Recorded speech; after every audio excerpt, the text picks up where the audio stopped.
गेली 15 दिवस झालं संपूर्ण जगावर तिसऱ्या महायुद्धाचं संकट घोंघावत आहे आणि कारण आहे रशिया आणि युक्रेनचं युद्ध. या रशिया आणि युक्रेनच्या युद्धाला जोडणारा, भारतीयांना विशेष करून जोडणारा सगळ्यात महत्त्वाचा पूल म्हणजे युक्रेनमध्ये शिकत असलेले वैद्यकीय अभ्यासक्रमासाठी ज्यांनी प्रवेश घेतला असे अडकलेले विद्यार्थी. या विद्यार्थ्यांना सुखरूप बाहेर काढण्यासाठी भारत सरकारने अगदी युद्ध पातळीवर प्रयत्न सुरू केलेले आहेत आणि याच प्रयत्नाचा भाग म्हणून लातूरची कन्या मधुराणी अंचुले ही लातूरमध्ये सुखरूप परतलेली आहे. नमस्कार, मी विक्रांत शंके, महाराष्ट्र जीवन न्यूजमध्ये तुमच्या सगळ्यांचं स्वागत आहे. आणि आज मी आलो आहे मधुराणीच्या घरी आणि त्यांच्या पालकांच्या आणि स्वतः तिच्या भावना आपण या माध्यमातून जाणून घेणार आहोत. सर्वात प्रथम मधुराणी, मी तुझं खूप खूप अभिनंदन करतो की तू सुखरूपपणे आपल्या माणसात परत आलीस. थँक्यू. तर यानंतर सगळ्यात महत्त्वाचा प्रश्न मला हा तुला विचारावासा वाटतोय की आपल्या माणसांमध्ये फायनल इतकं स्ट्रगल करून आल्याच्या नंतर तुला कसं वाटतंय? खूप चांगलं वाटते. मीन्स घरी येणं हे खूप मोठी गोष्ट झाली होती त्यावेळेस, की म्हणजे घरी येणं आणि आपल्या मम्मी पप्पांना बघणं हेच एम झालं होतं त्यावेळेस. अच्छा. ज्यावेळेस रशिया आणि युक्रेनचं युद्ध होणार आहे अशी वंद्यता चाललेली होती, अशा काही घटना, अशा काही समाचार तुमच्याजवळ येत होते, त्यावेळेस तुझ्या मनामध्ये काय विचार आले होते? तुला वाटलं होतं की अशा भीषण परिस्थितीला मी सामोरे जाईन, किंवा नेमकं काय तुझ्या मनामध्ये चालू होतं सुरुवातीच्या काळात रशिया आणि युक्रेनचं युद्ध होण्याच्या पार्श्वभूमीवर? 2014मध्ये पण वॉर झाला होता, ओके. पण ते एवढं एक्स्ट्रीम नव्हतं झालं. यावेळेस असं झालं की हे खूपच पुढच्या लेवलला गेलं. त्यामुळे त्यावेळेस आम्हाला असं 10 दिवसाआधीच न्यूज आलेली की इंडियन एम्बसीने सांगितले की तुम्ही सगळे इव्हॅक्युएट आहात इथनं, बरं. की जे फायनल इयरला वगैरे आहेत त्यांनी पण डिग्रीसाठी थांबायची गरज नाही आहे. सगळ्यांनी तिथून निघायचं. आम्ही इमिडिएटली लगेच तिकीट्स बुक केले होते. मग त्यानंतर असं झालं की तिथं एअरपोर्टवरतीच हमला झाला. मग त्यामुळे आम्हाला एअरपोर्टच बंद झालं. मग आमचे तिकीट्स पण सगळे कॅन्सल झाले सगळ्यांचे. मग त्यावेळेस फक्त एकच होतं की आता फक्त इंडियन गव्हर्नमेंटच आपल्याला इथून इव्हॅक्युएट करू शकते, आणि मोदीजींनी लगेच सगळं केलं व्यवस्था आमच्यासाठी की तिथून निघण्यासाठी. आता इथं मधुराणीनं पालकांचा उल्लेख केला, आपल्यासोबत मधुराणीच्या आई आहेत. तर ज्यावेळेस हा जो सगळा काळ होता की आम्हाला याची कल्पना आहे आपली मुलगी युद्धजन्य परिस्थितीमध्ये अडकलेली आहे, या भावनेला घेऊन, म्हणजे या गोष्टीला घेऊन सगळेजण पॅनिक होते. तर त्यावेळेस तुमच्या भावना काय होत्या? तुम्हाला काय वाटत होतं? सर, एक मुवमेंट असा आला की मी इंडियन एम्बसीचे पहिल्यांदा तर मी खूप आभारी आहे. माझी मुलगी ज्यावेळेस 3 दिवस बॉर्डर क्रॉस करू शकली नाही, त्यावेळेस तिचा मला एक असा मुवमेंट आला की तो मेसेज आला की मम्मी, मी काही म्हणजे असं मी वापस येईल असं मला काही वाटत नाही. त्यावेळेसच्या ज्या माझ्या भावना होत्या त्या मी म्हणजे सांगू शकत नाही. त्यामुळे मी गंगा थ्रू जे अभियान चालू आहे त्यांची मी खूप खूप आभारी आहे की माझ्या मुलीला मी इथं बघून खूप म्हणजे सांगू शकत नाही की त्या भावना माझ्या मुलीला बघून मी. तर मधुराणीने आता मी इथून परत येणार नाही अशा स्वरूपाचा टोकाचा पेसिमिस्टिक मेसेज केला. तो मुमेंट या ठिकाणी आई आठवतात. तर काय मुमेंट होता तो? कशामुळे तू इतकी पेसिमिस्टिक झाली होतीस? ॲक्च्युली डे 1ला मी खूप त्रासलेलो तिथं बॉर्डरवरती, ओके. कारण खूप रश झालेला तिथं. सगळे स्टुडंट्स वगैरे आले, सगळ्या युनिव्हर्सिटीचे, बाकी कंट्रीचे पण आले होते सगळेजण. त्यावेळेस आम्हाला जायला नाही भेटलं आणि त्याच रात्री स्नो चालू झाला तिथं. ओके. -5 डिग्रीवर टेम्परेचर गेलं. आमच्याकडे फक्त एक पेट्रोल पंप होतं, ओपन पेट्रोल पंप, आणि तिथंच सगळे त्या शेडखाली तिथं जाऊन बसणार जर स्नो होऊ लागला तर. आमच्याकडे ब्लँकेटही नव्हतं किंवा असं मोठं जॅकेट पण नव्हतं, कारण आम्हाला वाटलं होतं की आम्ही लगेच बॉर्डरवर पोहोचलो की लगेच आम्ही बॉर्डर क्रॉस करणार, पण तसं ॲक्च्युअलमध्ये झालं नाही. त्यामुळे जे आहे त्याच्यामध्येच आम्ही सगळ्यांनी मॅनेज केलं, आणि तेवढ्या थंडीमध्ये पण आम्ही तिथं बसलो. नंतर दुसऱ्या दिवशी जेव्हा आम्ही थांबलो होतो त्यावेळेस ते ट्रकच्या मागे जायच्या ह्याच्यामध्ये तिथं ओपन फायरिंग झाली.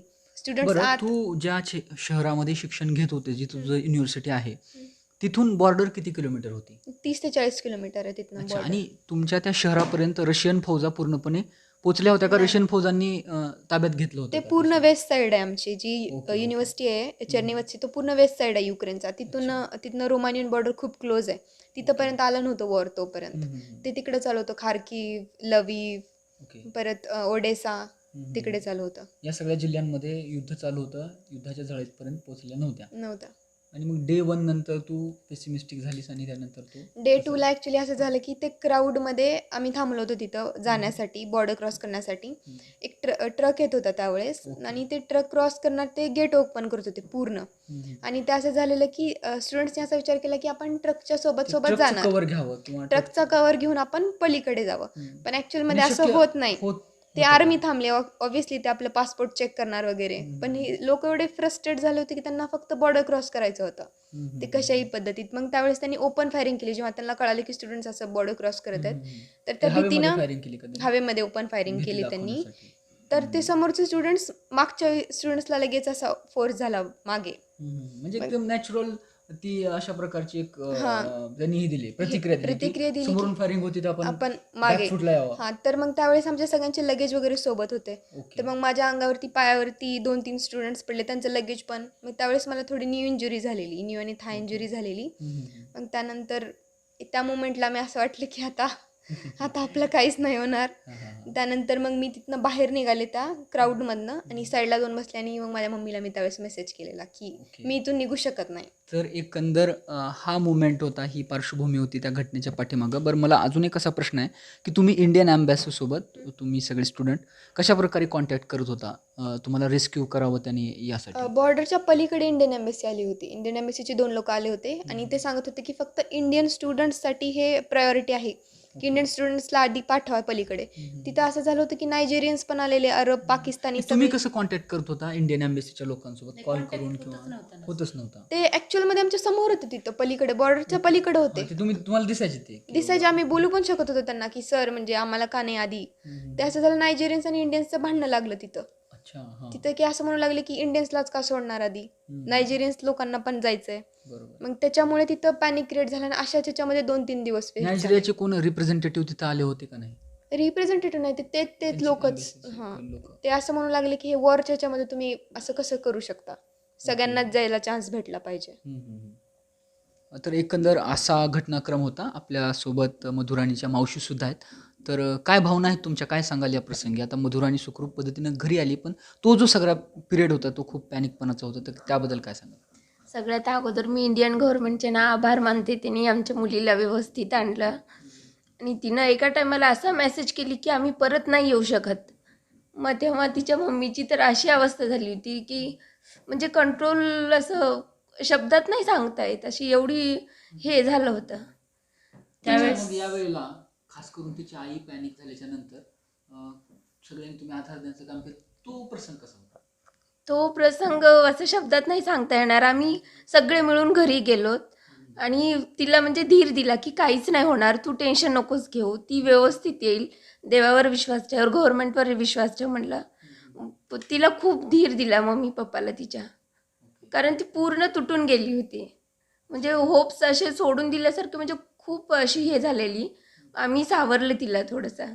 आणि तेव्हा तिचा नेक्स्ट जेव्हा मेसेज आला की मम्मी मी आहे व्यवस्थित, मी बॉर्डर क्रॉस करते, तेव्हा तिने ॲक्च्युली जेवण केलं आहे.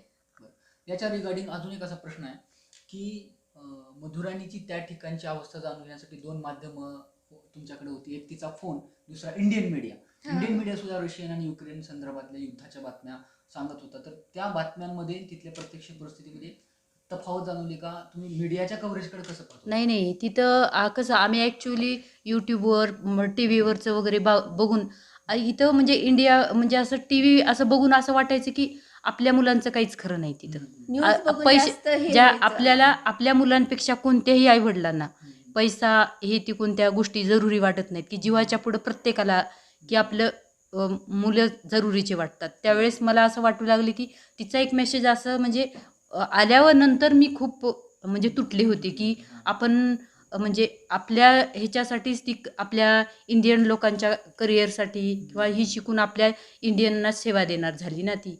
मग असं वाटू लागली की मला एक वेळेस की आपण तिथं पाठवलो आणि काही झालं का होईल असं म्हणजे वाटलं नव्हतं मला त्यावेळेस. बरं, पालक म्हणून तुम्हाला एक असा प्रश्न आहे की बरेचदा आता काही चुकीच्या लोकांकडून अशी टीका होती की भारतामध्ये इतके सारे MBBSचे वैद्यकीय शिक्षण संस्थांचे इन्स्टिट्यूट असताना पालक मंडळी आपल्या मुलांना युक्रेनसारख्या, रशियासारख्या ठिकाणी का पाठवते, असे काही लोकांचे प्रश्न आहेत. किंवा या पाठीमागचा तुमचा हेतू काय होता? सर युक्रेनला ती तुम्ही का पाठवलं? ती कसं आहे माहिती आहे का, माझ्या मुलीमध्ये तेवढी कॉन्फिडन्स होता की मी पण थोडेसे म्हणजे कमी मार्क वगैरे असल्यामुळं आपल्या इंडियन ह्याच्यामध्ये आपली गरिबी परिस्थिती म्हणजे थोड्या कमी मीडियम परिस्थितीची असल्यामुळं आपण इथं इंडियन ह्याच्यामध्ये आपण ॲडमिशन घेऊ शकत नाही. ही मला जाणवल्यानंतर की मी फक्त माझ्या मुलांना मी शिकवणार आणि ती ते तिची होती तशी शिक्षणाची ही पण त्याच्यामुळं जिद्द होती आणि त्याच्यामुळं मी तिला पाठवण्याचा निर्णय घेतला.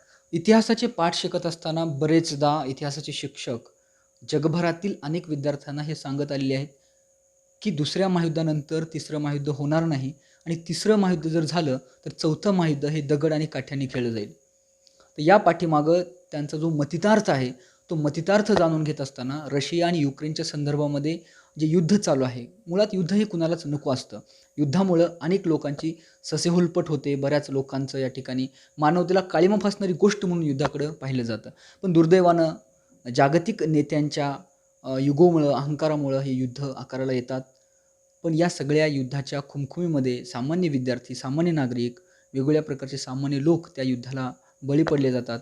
पण या सगळ्या पार्श्वभूमीवर लातूरची कन्या मधुराणी ही सुखरूपपणे युक्रेनमध्ये शिकणारी ही वैद्यकीय शिक्षण घेणारी विद्यार्थिनी सुखरूपपणे आता लातूरला पोचली आहे. तर या पार्श्वभूमीवर सगळ्या कुटुंबियांच्या चेहऱ्यावर एक आनंद दिसतोय आणि एक छोटासा ताणसुद्धा दिसतोय की त्या सगळ्या काळामध्ये त्यांनी जे अनुभवलं, त्या ज्या वेदना होत्या, त्या सगळ्या वेदना आठवून त्यांना परत एक गहिवर दाटून येत आहे. या सगळ्या पार्श्वभूमीवर ही मधुराणीची मुलाखत होती. पाहत राहा महाराष्ट्र जीवन न्यूज माझ्यासोबत.